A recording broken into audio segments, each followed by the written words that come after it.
How you doing, Professor Lyn?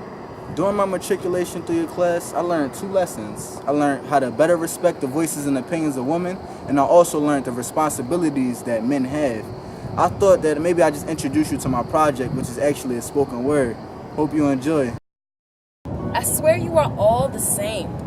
Different faces, but hiding behind the same game. There is no future for us in sight.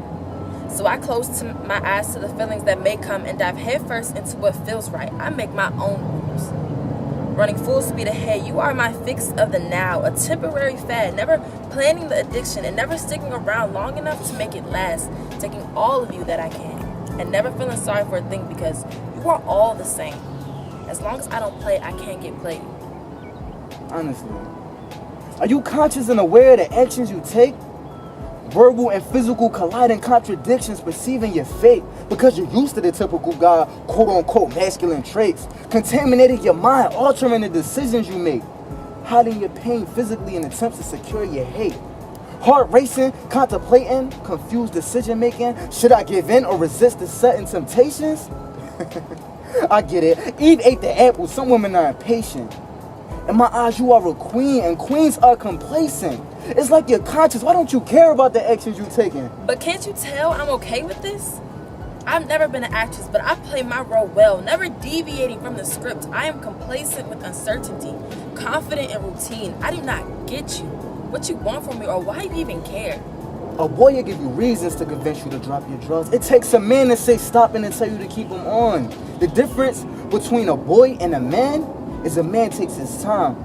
A boy loves your body, but a man loves your mind. Young boys with their toys, they break and destroy, then buy another to replace and fill in that void.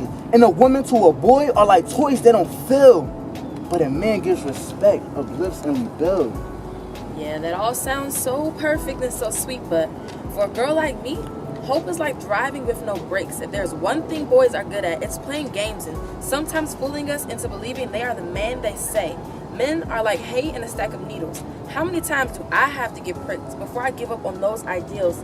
So you say you care, and that all sounds great, but why try and rebuild what's too broken to be fixed or uplift when boys use those same sweet nothings just to get you to undress? I am too far gone to keep searching for a man, too far gone to hope for a better circumstance. So I ask you again, what is your plan? What do you want from me? Because I do not understand.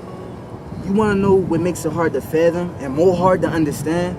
Society defines your definition of a man. Men shouldn't have emotions. Men shouldn't feel. It's G code to be gangster. You a man if you kill. Have sex with many women. Real men fornicate. We don't love these hoes. We don't care if heartbreak. These were the things I was told. Growing up, these were the things that I learned. Making women like you from these things you were shown. As I've grown, became grown, as a boy I have learned that in order to be a man, you must be a man of your own. It is man's responsibility to control how women perceive us, but we've allowed society to corrupt and mislead us to believing that women aren't equal and beneath us. Like a father to a daughter, our responsibility to guide them, but lately we've been blinded, mentally slaves in bondage. Labeled nigga, but I heard we were once called kings, and every fairy tale that I read said that a king needs a queen. Every man needs a woman, a supporter of his dreams. The responsibility of a man, uplift and restore. The responsibility of a man, protect and guide.